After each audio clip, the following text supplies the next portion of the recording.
Hello, everybody. Welcome to Wake Up and Smell the Tauntaun.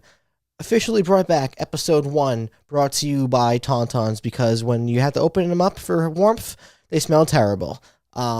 This is the morning show for Star Wars that I wanted to do on another channel I called Live Brief Star Wars, that is still active out there, but I haven't made a video on there since last year, or the year before that.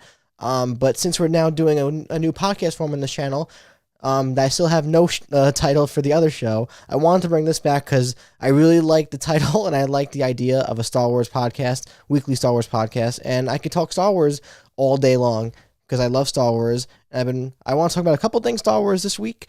That includes the Phantom Menace 20th anniversary, the Benioff and Weiss spin-off trilogy that we're going to get, and also I've been reading Ken Napzok's book, Why We Love Star Wars, it's an infectious read. I've already gotten 80 pages in, and I cranked through these Star Wars books, so I'm interested in the story, but this is the first, I'm really flying through this, because I love it so much. But let's get right into it.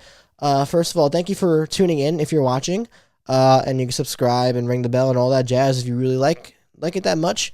And yeah, this is going to be the weekly Star Wars show. So first, let's talk about the 20th anniversary of the Phantom Menace. I made a tweet about it at my Twitter handle, and I feel like it doesn't really do it justice.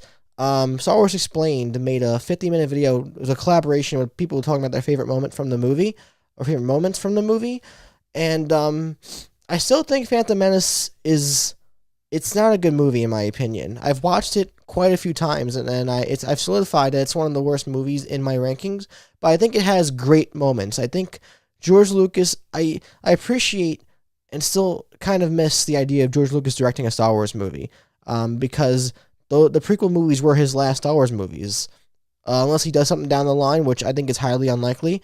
But the Phantom Menace was the resurgence of Star Wars for a lot of people. The last movie was 16 years before, with Return of the Jedi, and the fact that we were getting a new Star Wars trilogy back then.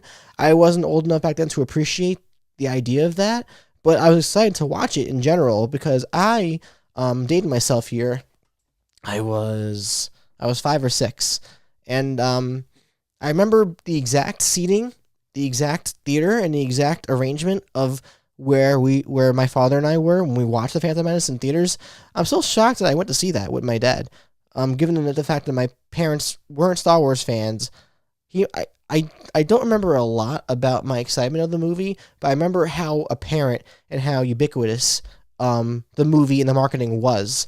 I haven't been to Taco Bell in a while, but I do remember vividly going to Taco Bell during the time of this movie coming out and getting it was a Darth Maul merchant. It was a Star Wars thing with Darth Maul, and I don't know if it was like something for a cup or if it was a figure, but I got something Darth Maul related at Taco Bell, and that was the last time I vividly remember going to Taco Bell, and that was 20 years ago. I should probably go to Taco Bell again, because I hear they make good things now. But yeah, that's kind of wild. That one of my biggest memories of a movie from Star Wars is Taco Bell. But yeah, I remember a lot of the commercials and Taco Bell, and just being ready to watch the movie. And I remember a lot of the moments in the movie that really took my breath away as a 5 or 6 year old. I think I really came away from that movie back then loving like the Duel of the Fates, Darth Maul, the pod racing, Liam Neeson as Qui-Gon Jinn, and the music in general. This is the first time I really was blown away by a John Williams score, and I really, really noticed it. And being excited just for a movie franchise and being ready for what comes next after the ending of that movie with the glowing orb and Boss Nass and Padme Amidala and young Anakin Skywalker played by Jacob Lloyd, who the poor kid got massacred by a toxic fan base back then, 20 years. And I hope he's doing okay now, but I don't think he is. Wherever he is, I'm praying for him, and I'm blessed. I hope he's doing okay. I just hope he's doing okay. But yeah, it's 20 years since Phantom Menace released. Yes, a couple days ago. It was May 19th, because this is being recorded on May 19th, but it's coming out a couple days later. And I am kind of irking to kind of watch it again as soon as I can, because I haven't watched the movie from beginning to end in a year and a half, give or take. But again, there are great things.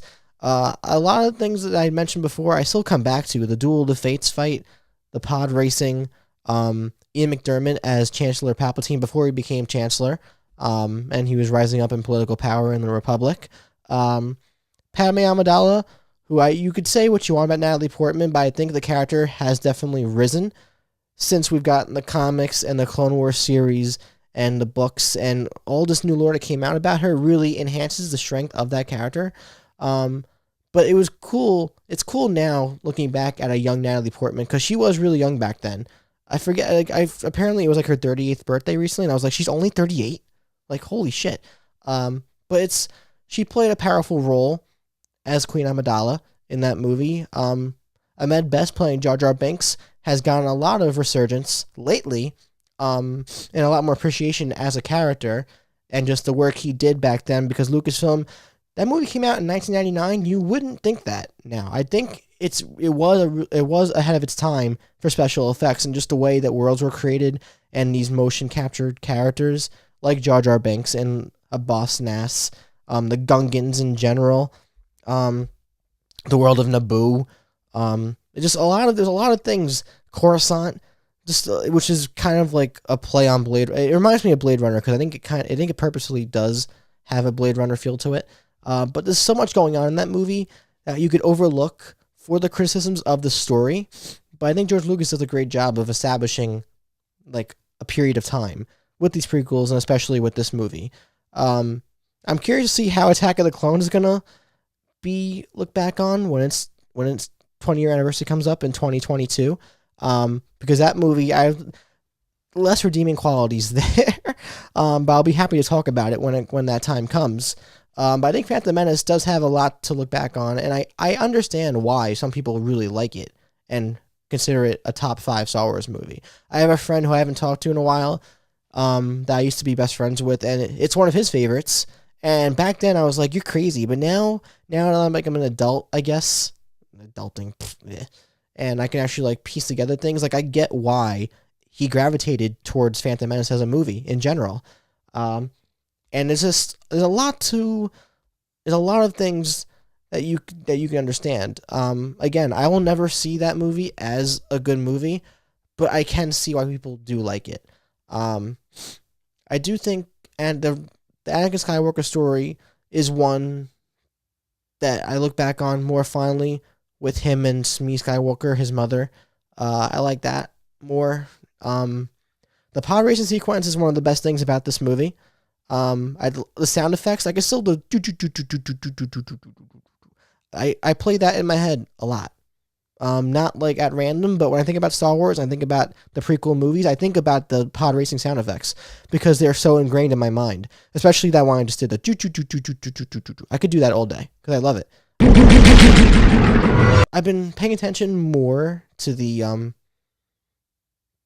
conversation about the sound effects of Star Wars and how synonymous they are with pop culture and how important they are to establishing memories and connection with fans. And the prequels, say what you want about them if you don't like them, they definitely had their fair share of great moments when it comes to sound effects and music and FX, especially when it comes to pod racing. On that Star Wars Explained 20-year anniversary video, somebody mentioned how there's no music for most of the sequence, and it's just you're played out by the sound effects of these racers, which is incredible. And then there's a part like towards the end where the John Williams score kicks in, and it just builds to a crescendo of Sebulba and Anakin Skywalker racing each other. Like, what's going to happen there? And that's still intense to this day. When Anakin's pod racer is like getting like demolished by Sebulba, and you're like, oh god, is it gonna blow? Like, it's actually really intense. Like, even if you're not a fan of Star Wars, it's like watching like a drag race, like a Fast and Furious race. And I don't want to compare Fast and Furious with Star Wars, but when you're watching a good racing sequence in a movie, you don't have to like cars or appreciate cars to appreciate the suspense and tension of a moment. And this movie does a good job of establishing that tension with Anakin being a really young kid racing all these experienced warriors of street racing, evidently. Even though a couple of them have their drawbacks and a lot of them die terribly and brutally, you have that in the back of your head that this young kid, this little Anakin baby, is facing all these scary ass racers, including Sebulba, who has like a history there. They have a history together. And I didn't notice Jabba the Hutt being there the first time because it was the first Star Wars movie I saw. So him just coming out and having that moment, like, hey, it's Jabba the Hutt. He was just some slug back then to me. I watched the original movies after Phantom Menace, and I think I was fully established with the original trilogy by the time we got to Attack of the Clones. But yeah, again, I always go back to John Williams' score too, because I think his score in Phantom Menace, even like everything about his score is incredible. Like he always goes all out. No matter what you think about these movies, he always puts in the effort. And aside from Duel of the Fates, all of his themes for all the characters and all the story and like all the beats for the story are like da, da, da, da, da, da, da, da. Like even that, like little cues that I could just remember off the top of my head because it's just ingrained. But yeah, that's how I feel about Phantom Menace. I think it's got its faults. I don't think it's a good movie, but again, I appreciate where the trajectory of that movie has gone with fans, and it's cool that the prequels are getting it's being reinvigorated. There are prequelists out there who like them more than the original trilogy, and I feel like the same thing is going to happen with these new Disney movies 15, 20 years from now. Kids who are literally growing up with these movies, kids who are 4, 5, 6, 7, 8, 9, 10 years old right now watching Force Awakens, Last Jedi, and The Rise of Skywalker are going to have think pieces and things to say about those movies down the road. If we have a YouTube space to talk about these things in due time, there will be conversations like we're having right now about the prequels then. And I think it's pretty amazing that there's always going to be this new energy that is interjected into the fandom because there's always going to be a new generation. And even with these Benioff and Weiss movies, there are kids that are going to be growing up with those too. It's just going to keep going. And no matter what you think about the movies themselves, it's cool that we have that. And it keeps the fandom alive, despite the fact that it's very, very toxic and it could be very hateful and disgusting. There's that little beauty there. And you really feel that when you go to Star Wars Celebration, too, which I still miss dearly. Like, I had post-Star Wars Celebration blues for a week and a half. Like, every day, it was like, I really miss being there with people that love Star Wars just as much as I do. And just being in Chicago for the first time and experiencing snow in April, it was the whole thing was like, it was like being on Hoth without the AT-ATs. Yeah, but I really did have a great time there. And Star Wars Celebration, I haven't talked about it on here, but I want to dedicate a podcast to it one day. Maybe I'll bring my friend who I went with and we'll talk about it together one day. But it's one of those things that if you're a fan of Star Wars, you have to go to at least one, just to fully appreciate the fandom when it's positive, because it's all positive, and people will just have conversations about things. There's no negativity there. It's just a giant beam of light, and it's infectious, and I want to go there every year now for the rest of my life if I could help it, because it's just, there's nothing else like it. And then I'll quickly talk about Ken Napzok's book, Why We Love Star Wars, after that. I also have Master and Apprentice, written by Claudia Gray. I've read a few Star Wars books over the past couple of years: Dark Disciple, Bloodline, Lords of the Sith, and I'm already one chapter into that book, and I'm already into it. I'm looking forward to finding out more about Qui-Gon Jinn and Obi-Wan's journey together, and I hear some things that are canonically very interesting. But Why We Love Star Wars, the Ken Napzok book. There are a few people that not that I know personally, even though I have met him before. I think he's a cool dude. But there are a few people in the Star Wars and film space that I think know more about Star Wars and love Star Wars more than Ken Napzok. So when I found out he was making a book, like, I had to pick it up. It's just, I had to. And I'm like 80 pages in, and he just talks about his favorite moments in Star Wars. And I've been like, it's been like a page turner. I've been flying through it, and I'm only stopping because I have to record these videos. And I'm also going to go watch Game of Thrones. But as soon as I get home, I'm going to probably pick it up and just read some more. I want to get through this as fast as possible. And that's when you know you have a great book on your hands, is that you can't stop. It hurt inside to, like, I'm not kissing ass here. It really hurt to be literally put the book down to be responsible. And a lot of things are mentioned that I didn't think about. There's already a couple things that he mentioned in it that made me really happy, because he actually mentions the Star Wars Battlefront 2 Ewok, which it's an Ewok battle that was a mode where you fight as either a member of the Empire, the remnants of the Empire that are still stuck on the forest moon of Endor, and the Ewoks. So you're either being chased down in this crazy horror atmosphere by these Ewoks, or you become the Ewok, or vice versa. You, like, once you die, you become an Ewok. But it's like a horror game, like a zombie game, where you're fighting off these Ewoks to just survive, and it's actually terrifying. And he mentioned that in the first 50 pages of the book, and I was like, yes, it's one of the best things Star Wars has ever done. In the new age of Star Wars stuff, it's one of the best things. I'm not a big fan of Battlefront or Battlefront 2, the new ones. The old ones from the Xbox are the best, but that's definitely one of the best modes they've come up with for these new games. And I'm also really excited for the new game that's coming out, the Jedi Order. I think it's going to be awesome, or it looks awesome. I still want to see gameplay, which hopefully at E3 we see. But yeah, if you're a fan of Star Wars, no matter where you come from in the Clone Wars or the prequels or the OT or the new movies, I would recommend picking this up. It's cheap. You can probably find it at your local Barnes & Noble or any bookstore. And it's a page turner. You'll definitely learn a lot from it. Things that you might not have thought about in Star Wars will come to light. And I think it's a really interesting way to learn more and appreciate more of Star Wars and the fandom and the culture in general. But yeah, I think that's it. We're 16 minutes in. I just really want to talk about Phantom Menace and the book. I'll talk more about the book when I finish it. I just wanted to throw it out there while I have it here. And once I'm finished Master and Apprentice, I will also talk about that too.